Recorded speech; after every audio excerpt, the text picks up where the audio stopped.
what's up, YouTube people? Today, I'm going to do a quick deck tech on modern blue-white control. The way I play it, because I'm like the best at it ever. Don't let anyone tell you otherwise, ever. Okay, so we're going to start with the lands. I have 24 lands, 4 Floated Strand, 2 Polluted Delta. You could play more deltas. I found 6 fetch lands to be fine, but I've also played with 8. It's just personal preference. I like to have more sources of mana, but yeah, go ahead and try 8 if you want.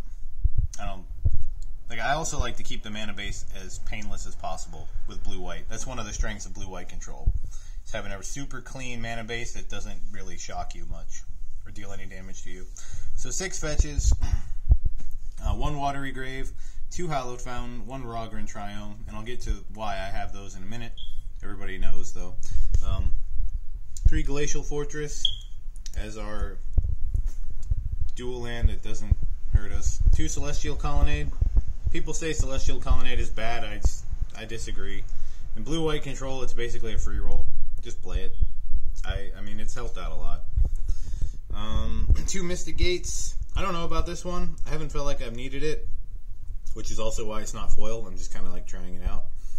But this might actually get cut for more fetch lands. If I was going to play more fetch lands, I would cut these for them to accommodate the extra deltas, because I just like the mana is really good in this deck. I just haven't needed a filter land. And then we have 7 basics rather than the usual 8, because I am cutting an island for that Watery Grave for Prismatic Vista. And if you'll notice, my lands are like really, really nice. Rob Alexander lands, they're promos. Except for these 2 here. They didn't have the 3rd and 4th island here. So I have to make do with these until Card Kingdom restocks them. Although I do like this one here. I'll probably keep that one and just replace that one there. And I like this one over here too, also Rob Alexander. But yeah, lands. The most important part about Magic is making sure your basics are on point. That trumps everything else. Alright, so 24 lands. I don't feel like I need 25. We got 4 copies of Opt. We're good. 24 land. The meat of the deck, like the backbone, their neighborhood. Nice. Alright, anyway. Planeswalkers. Little Teferi, Big Teferi, Jace. Little Teferi, Big Teferi, Jace. Big Teferi, Jace. 8 Planeswalkers. These are your card advantage engines and your win conditions. Yeah, I always like playing 3 Jace in blue-white. And, yeah, I have not felt like I needed a 3rd Time Raveler. So, and then obviously, Teferi Hero of Dominaria is fantastic.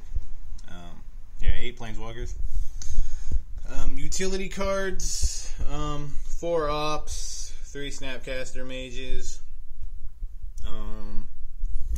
Yeah, you could play the 4 Snapcaster Mage. I don't really feel like I need it in blue-white. Just, you know, the 4 Opt, the 4 Snaps. I've seen people starting to cut Opt, but that's in like Esper. They're playing like Esper Charms instead. I don't know how I feel about that personally, but go ahead and give it a shot, I guess. I like to play blue-white as more of a tap-out style control deck, so I have not really felt the need to like adjust things too much. Removal spells. I have 11 removal, and it's probably the best removal in the format. 4 Prismatic Ending.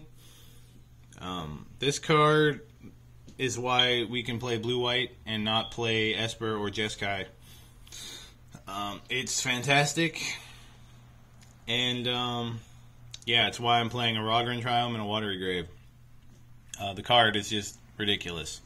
It hits anything. Yeah, it's sorcery speed, but this deck is more geared towards that playstyle anyway, so it kind of doesn't end up mattering.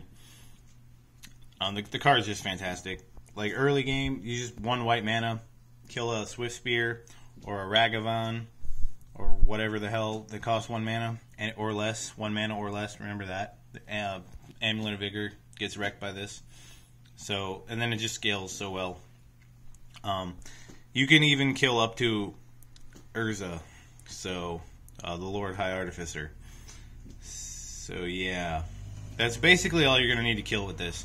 What this doesn't kill, Path to Exile will, but it'll exile it, as the name would imply, suggest, rather. Yeah, Rebecca Guay, Path to Exiles, just fantastic. Don't let people tell you that Path is bad. Path is not bad. Prismatic Ending does not replace Path. Prismatic Ending complements Path very well.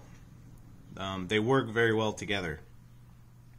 And then 3 Supreme Verdict, because Terminus blows, because Mystic Sanctuary is banned, and even when it wasn't banned, Miracles wasn't that good. Don't play Miracles unless you really like it. It's not better than traditional blue-white control, because Supreme Verdict is still a badass card, especially when it's in foil, because it's shiny and it just looks fucking amazing. Good job. Who did the art on this? Sam Burley. Yeah, fantastic.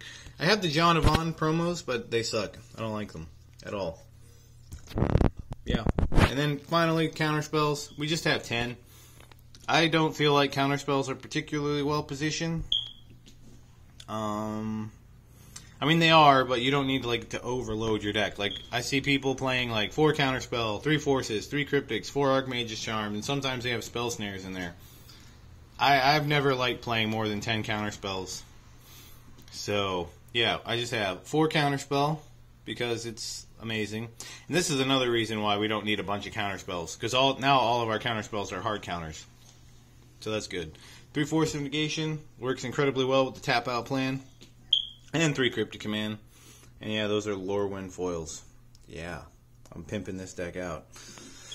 So that's the counterspell suite.